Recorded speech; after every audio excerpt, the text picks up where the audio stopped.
When the owner of a Cummings engine needs help, here's where he turns, to that familiar C, the sign of a Cummings distributor or dealer. For Cummings Engine Company, as well as its genuine channel shops, this is a critical time. This is the point where our customer forms his lasting impressions about Cummings products and Cummings people.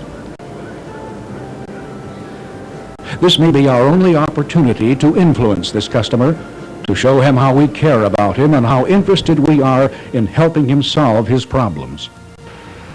This may be our one opportunity to establish the trust and confidence that makes owning a Cummings worthwhile and keeps him coming back to us.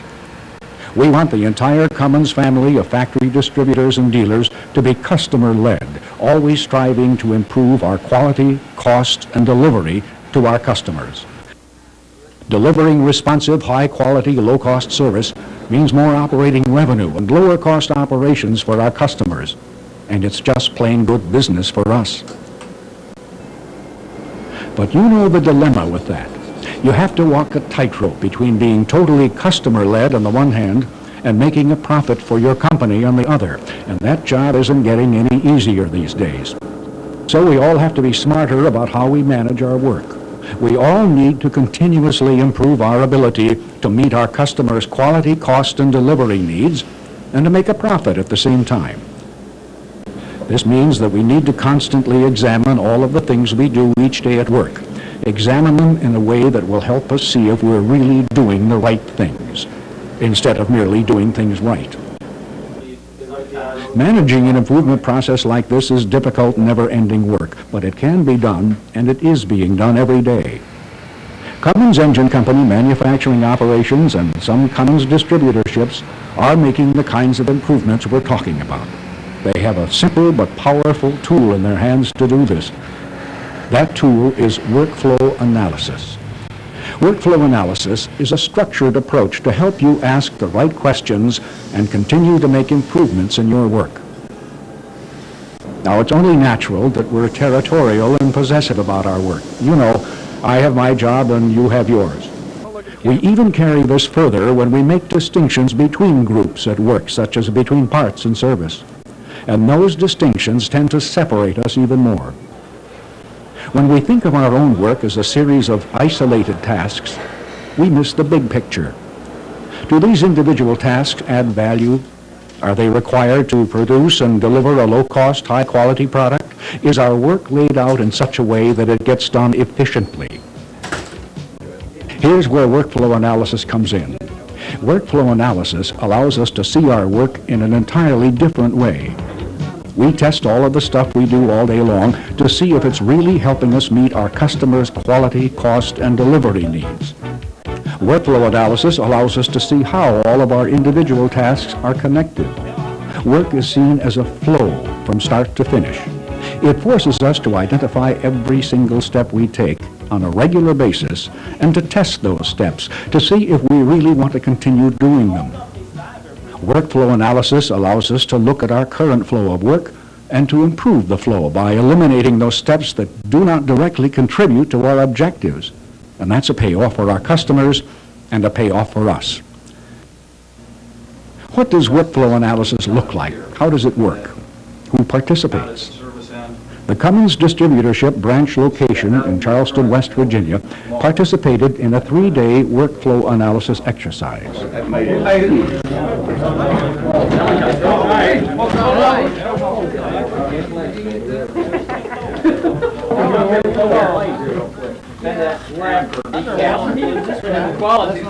Playing with paper airplanes doesn't look like it's at all connected to supplying parts and service for diesel engines, but it illustrated some very important points for us. It's a very simple way of pointing out the principles of workflow analysis. The gains made by those airplane factories are dramatic examples of how some pretty simple productivity principles can lead to some pretty significant improvements. Workflow analysis is simply a structured way of examining our everyday work in light of some basic principles. And most groups from all different backgrounds come up with pretty much the same ideas. And from those, you can really get a good idea of, if you want to, about some principles that you can use to look at work. Okay. Workflow analysis is a useful tool that gives you a step-by-step approach to analyzing your work.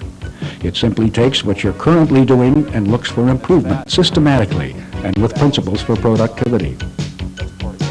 You can't do it wrong. You look at all of the steps you're currently taking and see if they're adding value to your finished product. If you'll just take a crack at it, you'll always end up with an improved way of doing your work, which is exactly what you and your customers are looking for. And workflow analysis allows you to look at any work, whether it's your shop, parts department, or office. Implied in all of this talk about workflow analysis is the critical requirement of knowing who your customers are and knowing what they want. That knowledge is fundamental to your goal of being customer-led. Your customers will always let you know their needs for quality, cost, and delivery.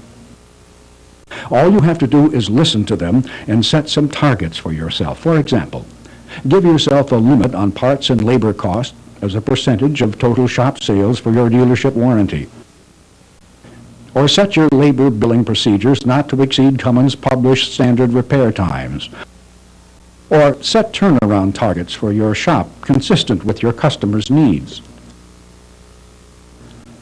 The first step in conducting workflow analysis is to write the current flow of work. At Charleston, West Virginia, the group analyzed the workflow of the parts department.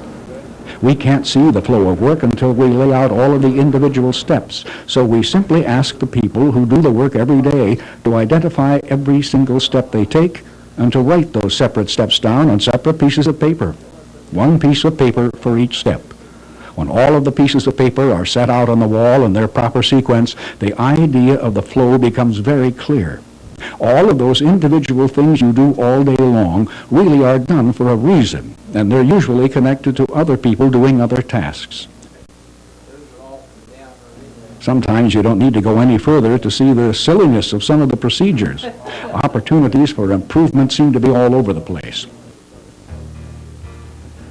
The next component in workflow analysis is to judge each step according to some productivity principles.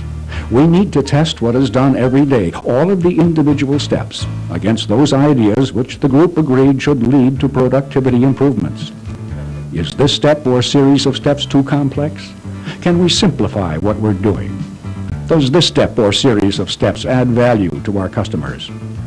If we don't do this step, will it detract from our final product? Does our flow seem to zig and zag all over the place? Is it always headed in the right direction? Are we always doing what we need to do? As all of our productivity principles are applied to each step, some of the tasks in the workflow are changed or moved or not needed at all. A new workflow begins to take shape, one that is more ideal, one that we'll want to work towards. Does this need to be done when we do it? Is the output of this step needed as we do it, or are we stockpiling the output? Should the timing of this step be changed so that it's better coordinated with other steps? Can we do this step or series of steps so that we don't have to do them again? Can we avoid costly mistakes? Can we do it right the first time, every time? Can we lay out our work in such a way that we can enjoy some savings in the amount of space we use, or the inventory we need, or the time it takes? How can we minimize our costly resources and still get our work done? Can we all see that as we operate in this flow of work, we're all suppliers to and customers of each other? Can we more directly link all of the customers with all of the suppliers in the flow? Can we improve our sense of connecting with each other and with our final customer? As the group applies these productivity principles to their current work, the workflow posted on the wall begins to change. The opportunities for improvement just about jump off the wall at us. The process of testing all the steps in our current flow against the productivity principles will give us our ideal flow. The ideal flow is the new goal, smoother, connected, and customer-led. As your work group analyzes its workflow, it will become clear which steps are okay and add value as they are, which steps need to be changed, and which steps can be eliminated altogether. But coming up with the ideal workflow might be the easy part, because making it happen is something else. There will be some obvious work required to move you from the current flow to the ideal flow. As you identify those tasks or projects, you'll need to prioritize them in some way. Maybe it'll be obvious that some need to be done as soon as possible. Maybe cost will be a factor, and so on. But once you've decided which project gets the nod, you'll have to assign the responsibility to someone and have them get on with it. But then I look at some of the other things that we can, and makes you realize that there are other ways we can improve. Since all of your people have been involved in the entire process and can see the improvement pay off for their customers and their company, you will not have much trouble seeing to it that the changes are made. We'll be more susceptible to change instead of fighting change like we usually do.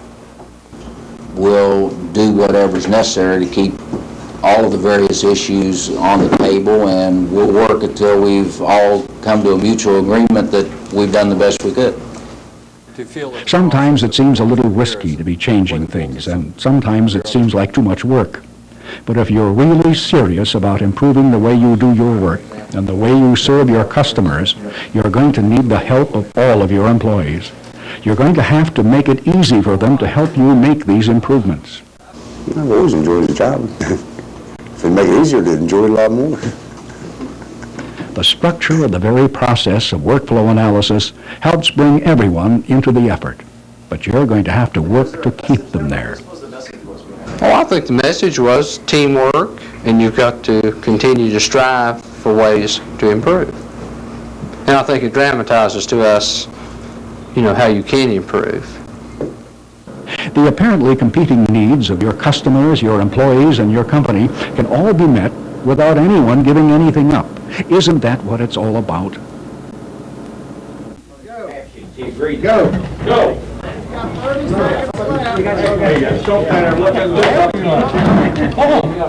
The airplane exercise was deliberately set up so that the simple tasks could easily be seen as a flow. The productivity principles were obvious, and everyone was able to see potential improvements as they instinctively applied their unspoken principles to the current workflow.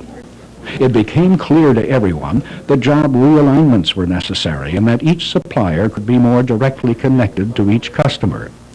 People were willing to give up their job titles and assign responsibilities for the good of the company.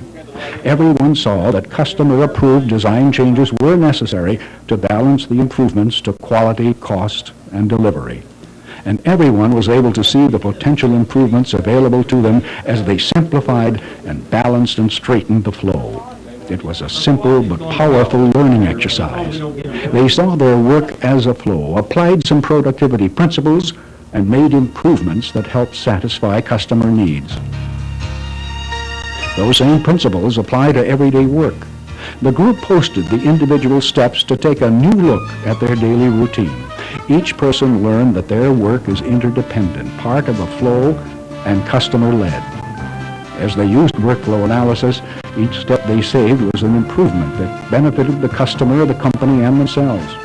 But it's a never-ending process. The ideal flow is a goal, but just as the market changes, customer needs continue to change, and to keep up, you have to change right along with them. Workflow analysis is going to help you do just that.